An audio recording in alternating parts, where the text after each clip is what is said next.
Let's go live now to the foreign editor at The Australian, Greg Sheridan. Greg, thanks for being here. Big announcement today from the Deputy Prime Minister. Did they make the right call going with Mitsubishi Heavy Industries for the next frigates?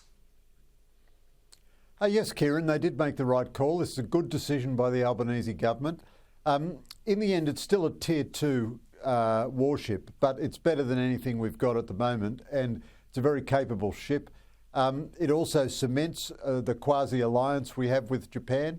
In a way, it fulfills the strategic vision that Tony Abbott had for Japan when he wanted to get them to build submarines for us. Japan has not been a big exporter of defence equipment, and us making a huge order like this helps evolve the Japanese strategic personality, and they will build very capable ships. And also the government has very sensibly decided to build the first 3 of them in Japan, which means we might get them on time and on budget. So as long as Defence doesn't bugger it up by demanding 1 million changes, which is what it normally does, this is a good move. And it's sad that it's in the second term of the Albanese government, but you know, better late than never.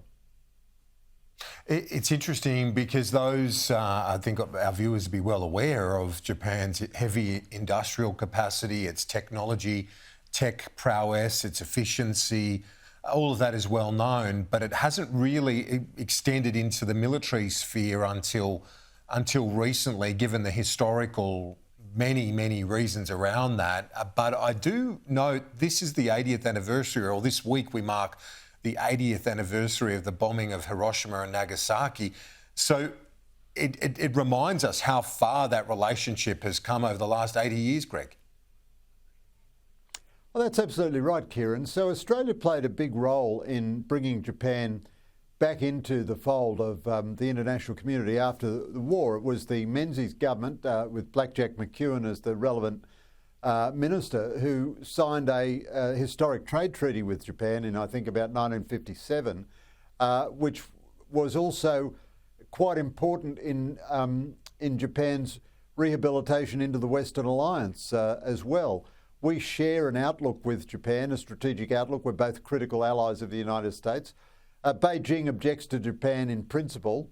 The Japanese were very bitter at the way they had been enticed into offering a submarine for Australia and then thrown out, partly as a result of Abbott losing the leadership. And they felt at the time that one reason they were thrown out was because of the massive campaign that China waged against that purchase. Now, I think that's probably not true. I think it had more to do with the leadership moves. But it's worth noting, of course, if we'd gone with the Japanese sub, we'd just about have our first sub by now. But Australia and Japan are very like-minded nations, and you know, they will want us to be formidable militarily in a way that no other nation would, except for the United States. So it's a tremendously good, you know, partnership, and it makes the partnership more intimate and more militarily formidable. Yeah, and the language from Richard Marles today was clear-cut on that. He said, and actually it surprised me to an extent, but then when you think about it and the way you put it, it does make sense. He said there is no nation that we are more aligned with strategically than Japan. So that relationship is as close as it could be, Greg. That's right. And of course, there's a wonderful cognitive dissonance here between everything that Prime Minister Albanese said on his love in Beijing with what we're doing today. And we see a Chinese national charged with foreign interference in Australia. And, you know, ASIO will tell anybody who listened to them that the Chinese are the chief, you know, purveyors of foreign espionage and cyber attack and so forth on Australia. And Japan is completely focused on the military threat from Beijing. One reason their military equipment is so relevant to us is that it is all designed with countering Beijing in mind. Now, you were right, Kieran, to say they haven't focused on defence exports previously, but their own defence equipment is very capable. Japan is a very capable military power. It has its new generation conventional submarines. They're extremely formidable. It's right across everything about robotics and so on. The other thing is a combination of sort of silly climate policies and Chinese strategic pricing has denuded both the United States and Western Europe of their manufacturing capabilities. The two parts of the Western Alliance which still make things in very big volume are Japan and Korea. They make ships and they make submarines, they make everything else.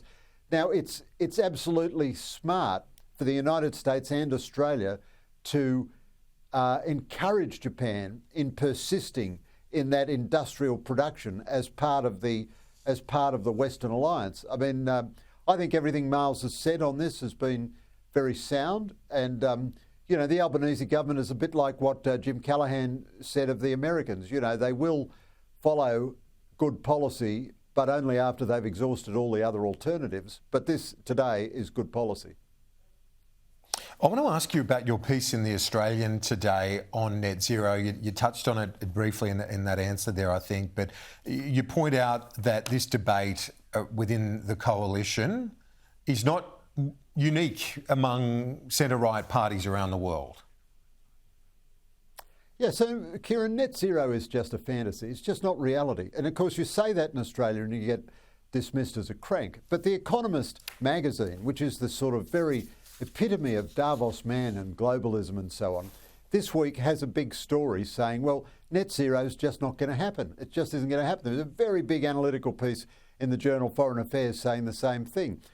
Global carbon emissions have gone up quite radically between 2020 and 2023. 2024, we had more energy derived from coal than we have in the history of the human race. Fossil fuels still make up well over 80% of primary energy. It's just not happening. Now, that's not to say you deny climate change or anything, but all the centre-right parties around the English-speaking world have abandoned net zero by 2050 as a hard target.